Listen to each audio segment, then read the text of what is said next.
ناس كتيرة بيستعملوا أدوية نفسية وطبعا لفترات طويلة.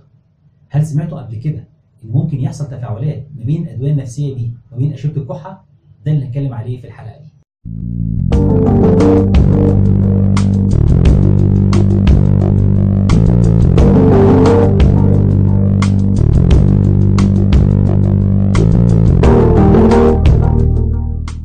أنا حسين لطفي ودي قناة أوكتوبس فارماسيست. أهلا بكم.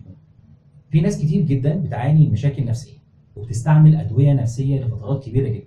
زي ما احنا عارفين الأدوية دي ممكن تستمر سنتين، 3 سنين، ممكن توصل ل5 سنين. الأدوية دي أو أغلب الأدوية النفسية بتشتغل على هرمون بنسميه السيروتونين أو هرمون السعادة، اللي هو الهرمون بيظبط المزاج. واحد مكتئب بديله أدوية ترفع هرمون السيروتونين للمستوى الطبيعي علشان يعيش بشكل طبيعي. تخيل معايا بقى أنا رفعت هرمون السيروتونين دوت من المستوى 0 وصلته للمستوى الطبيعي. تخيل إن في دواء كمان ممكن يرفعه من المستوى الطبيعي لمستويات عالية جدا. اللي هيحصل ساعتها إيه؟ اللي هيحصل إن الشخص يخش في حاجة بنسميها سيروتونين سندروم، إن الشخص يخش في هياج تشنجات وممكن توصل في النهاية إلى وفاة، زي الفيديو اللي قدام حضراتكم. شخص بياخد العلاج ده لفترة طويلة بتستمر لغاية زي ما قلنا لغاية 5 سنين. أكيد ممكن يحصل له مرة في خلال ال5 سنين ده إن جاله كحة أو نزلة برد، فبيروح للصيدلي بيطلب منه شراب كحة، أو بيروح لدكتور الصدر يطلب منه أشربة للكحة. طبعا الدكاترة كتيرة جدا والصيادلة كتيرة جدا ما بيسألوش عن المريض بياخد أدوية إيه أو ماشي على إيه. أو في مرضى كمان بتنكسف تقول إن عندها اكتئاب أو بتاخد أدوية خاصة بالاكتئاب. وبيكون النتيجة إن الدكتور أو الصيدلي بيوصف علاج للكحة بيحتوي على مادة اسمها الديكستروميثورفان. طبعا المادة دي مشهورة جدا وقوية جدا إنها بتوقف الكحة عن طريق مراكز في المخ. للأسف إن الديكستروميثورفان كمادة ليها مفعول عنيف جدا لرفع السيروتونين في المخ.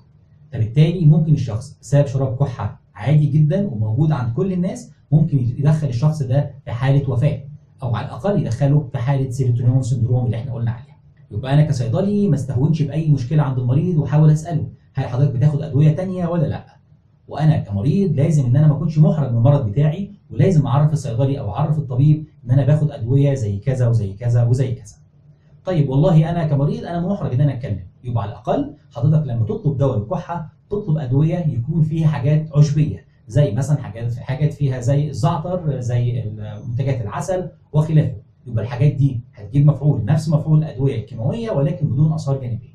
وأنا زي ما قلنا كصيدلي أو طبيب لازم أسأل المريض بتاعي على الفيدباك بتاعه، إيه الأدوية بياخدها أو إيه الأمراض اللي بيعاني منها وهكذا، وآخد بالي أي أدوية نفسية أو أغلب الأدوية النفسية هيكون ليها تداخلات مهمة جدا مع الديكستروميثورفان. الخلاصة أنا كصيدلي شاطر لازم آخد فيدباك كويس من المريض بتاعي على الأدوية اللي بيستعملها، وكل علاج بوصفه لازم أكون عارف تداخلاته بشكل كويس جدا.